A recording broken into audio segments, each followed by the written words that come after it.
The red evidence seal was already on the plastic bag before Officer Cole Danner claimed he had found it in Talia Mercer's trunk. One corner remained visible beneath the new yellow label. Talia saw it while rain ran from her gray hoodie and the patrol car pressed against her palms. Cole stood beside the open trunk of her black luxury sedan, holding the bag between two gloved fingers. Officer Evan Price remained near the cruiser, looking at the mobile terminal instead of the evidence.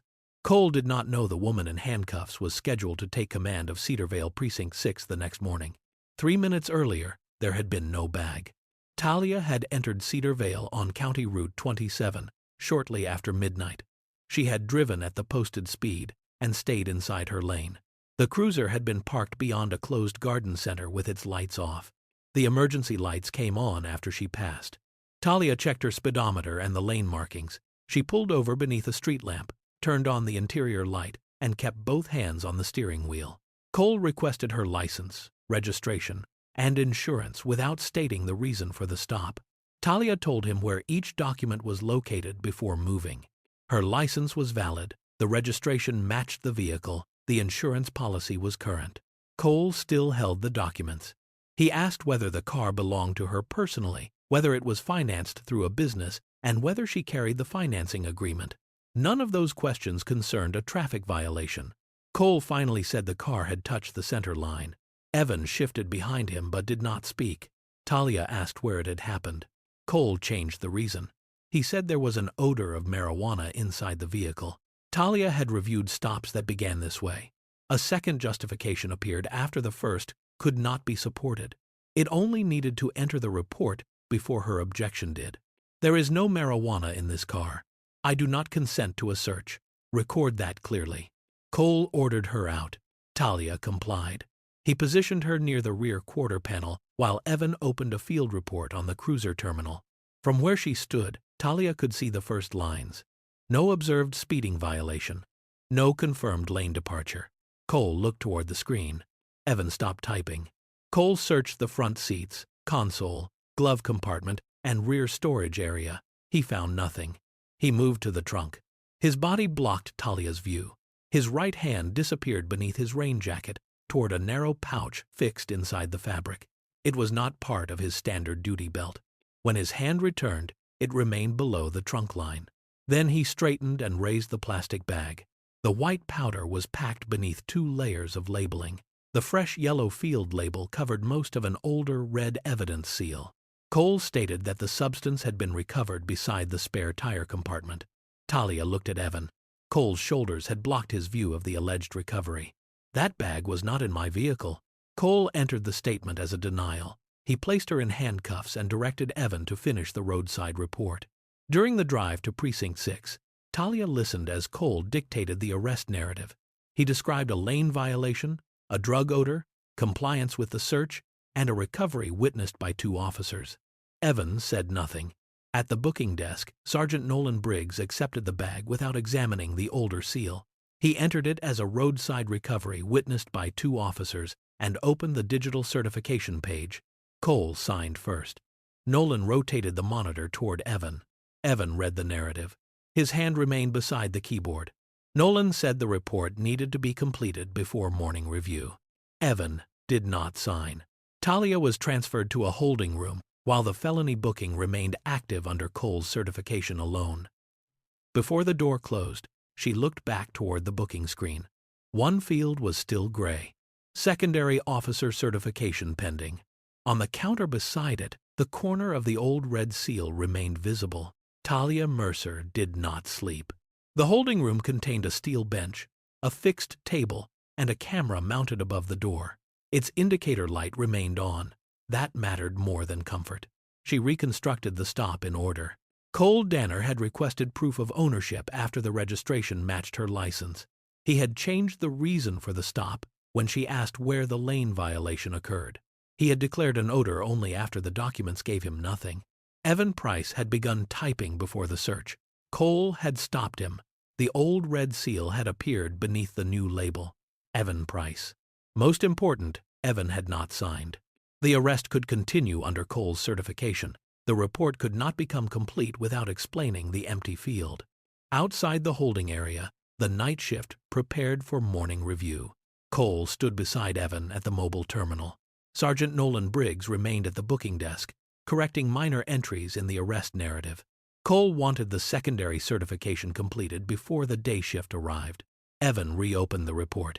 Talia could not see the screen from the holding room, but she heard the keyboard through the corridor. The typing stopped whenever Cole spoke. The supplemental page Evan had started inside the cruiser still existed in the field training system. It recorded no observed speeding violation, no confirmed lane departure, and no odor detected by the secondary officer. Cole instructed him to close it. Evan closed the page. He still did not sign the main report. Shortly before 7 in the morning, the personnel system activated Talia's command credentials. Her transfer order had already been approved, but her access to Cedar Vale records began with the new duty period. The system performed its standard identity check. Captain Talia Mercer was added as commanding officer of Precinct 6. The same driver's license number was listed in an active felony booking inside Precinct 6. The conflict alert went to Chief Marcus Rowan and the County Evidence Integrity Office. At 7:20, Marcus entered the precinct with Lauren Pike, the county's evidence auditor. No uniformed escort followed them. Lauren carried a sealed equipment case and a folder containing the automated alert. Cole approached the front desk before Marcus reached it. He began explaining the narcotics arrest from County Route 27. Marcus did not ask about the quantity or the vehicle. He asked why the incoming commanding officer of Precinct 6 was being held as a felony suspect inside her own station. The room became quiet. Cole looked toward Nolan. Nolan looked at the booking screen. Marcus ordered the holding room opened. Talia stepped into the corridor wearing the same damp hoodie and jeans. Her wrists carried shallow red marks from the cuffs. She did not look toward the officers gathered near the desk. She looked at the evidence bag. It remained on the intake counter. Cole said he had not known who she was. Talia did not answer that statement. Freeze the report. Remove all editing access. Nobody touches the evidence. Marcus issued the orders immediately. Lauren placed the bag inside a clear examination tray. She photographed the fresh field label, then scanned the code printed beneath it. The code returned a valid roadside intake number created after the stop. Lauren examined the exposed corner of the red seal. She lifted the edge of the yellow label without removing it. A second code appeared underneath. That code belonged to narcotics stored in Locker 4B from an older multi-agency seizure. Lauren opened the access log. Locker 4B had been opened before midnight using Nolan Briggs's badge. No second badge had been required under the precinct's existing system. No transfer request, testing order, or training authorization had been entered. The package had left controlled storage almost 3 hours before Cole stopped Talia's vehicle. The old case still listed it as secured inside the locker. Cole's report listed the same package as recovered from Talia's trunk. Both records could not be accurate. Lauren requested the cruiser terminal's audit history. The system showed a supplemental report created during the stop and closed without submission. It had not been deleted. The field training software preserved each version automatically. Evan stood near the end of the booking counter. Lauren displayed the draft and asked whether he had written it. Cole turned toward him. Evan looked at the blank certification field on the main report. Then he looked at Talia. Yes. He confirmed that he had not observed a traffic violation. He had not smelled marijuana. He had not seen the bag inside the trunk before Cole blocked his view. He also confirmed that Cole had directed him to close the draft. Evan submitted the supplemental report through the county audit channel. The empty certification field changed status. Secondary officer certification declined. Lauren entered a legal hold on Talia's arrest record, the older narcotics case, and every recent seizure filed by Cole that lacked independent confirmation. The booking was no longer controlled by his narrative. On the evidence tray, the yellow label remained lifted at one corner. The red seal beneath it carried the number for Locker 4B. By noon, Cole Danner no longer controlled the report he had written. Chief Marcus Rowan brought him to the same booking counter where Talia Mercer had stood in handcuffs hours earlier. Lauren Pike placed 3 evidence envelopes on the surface. Cole removed his service weapon first, then his access card, then his badge. No one applauded, no one spoke. His badge still carried the authority of the city, but it could no longer open the evidence system, the cruiser archive, or the corridor leading to controlled storage. Marcus signed the suspension order in front of him and transferred the investigation outside Precinct 6. Sergeant Nolan Briggs was removed from the booking desk and placed in a separate interview room. Talia watched from the command office as Lauren arranged the evidence in chronological order. The sequence required no confession. Locker 4B had been opened with Nolan's badge before Cole began his patrol. The narcotics package had left controlled storage without a transfer form. A new field label had been created after Talia's vehicle was stopped. Cole's report claimed Evan Price had witnessed the recovery. Evan's certification showed that he had declined to confirm it. Each action had entered a different system. Together, they established one sequence. Claire Donovan arrived from the County Public Corruption Unit shortly after 1. She reviewed the locker log, Evan's supplemental report, the booking history, and both seal numbers. She did not ask whether Talia wanted Cole dismissed. Employment discipline was no longer the largest consequence available.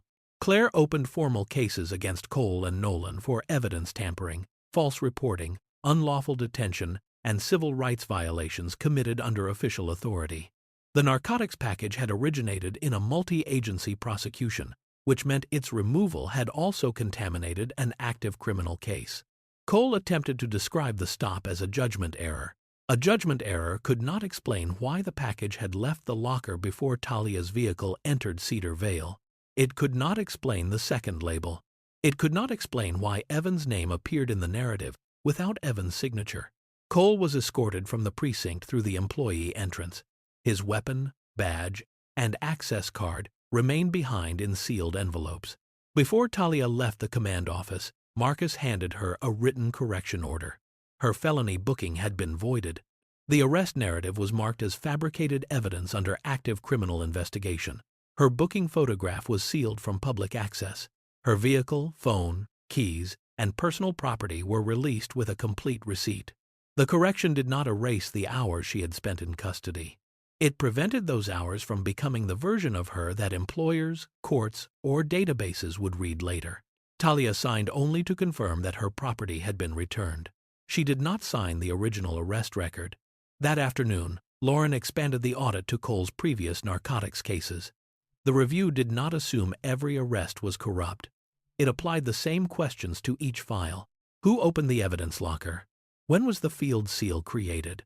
Did a second officer confirm the recovery? Did the recorded weight match the amount entered at intake? By evening, 7 cases had been placed under legal hold. 3 contained unexplained gaps between locker access and roadside recovery. 2 listed secondary witnesses who had never completed certification. Defense attorneys and prosecutors were notified before anyone inside Precinct 6 could alter the files. The following weeks produced consequences beyond dismissal. Nolan admitted that he had allowed Cole to remove the package because he expected it to be returned. His explanation did not change the access log or the false intake entry. He lost his supervisory position and later pleaded guilty to tampering with controlled evidence and falsifying an official record. Cole chose trial. The jury saw the 2 labels on the same package. They saw the timestamp showing that Locker 4B had been opened hours before the stop. They read Evan's draft, created while the search was still underway. They saw the blank certification field change into a formal refusal. Talia testified only to what she had observed. She did not discuss her rank until the prosecutor asked why the personnel system had detected the identity conflict. The case did not depend on her being captain. The evidence would have remained the same if she had been a nurse, a teacher, or a mother driving home after work. Cole was convicted on every major count. At sentencing, he stood without a uniform, badge, or union representative beside him. The court imposed a substantial prison term, revoked his law enforcement certification permanently, and barred him from holding any position involving seized property, criminal records, or public police authority. His pension benefits connected to the period of criminal conduct were forfeited under the Public Corruption Statute. The judge also ordered the verdict forwarded to every agency where Cole had applied for employment or training credentials. There would be no transfer to another town, no quiet resignation, no second badge. The review of his older arrests continued after sentencing. 2 convictions were vacated when prosecutors could no longer establish a reliable chain of custody. One former defendant received a formal finding of wrongful detention.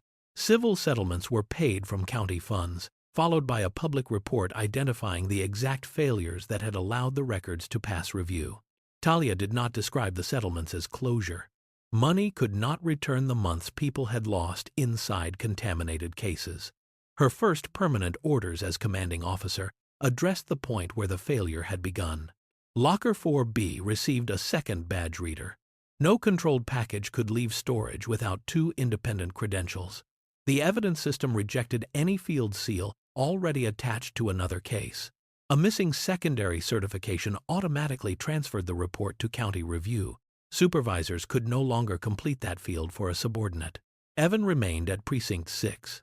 He was removed from Cole's training chain and required to give a full account of the period when he had stayed silent. Talia did not turn him into a hero. His refusal to sign had protected the record, but it had come after Cole placed her in handcuffs. That distinction remained in his file. Several months later, Talia attended the first inventory under the new procedure. Lauren stood beside Locker 4B while an evidence officer scanned his badge. The first reader turned green. The door remained closed. Lauren scanned the second credential. Only then did the lock release. No one commented on the change. From that day forward, one badge was no longer enough to open Locker 4B. This story is fictional.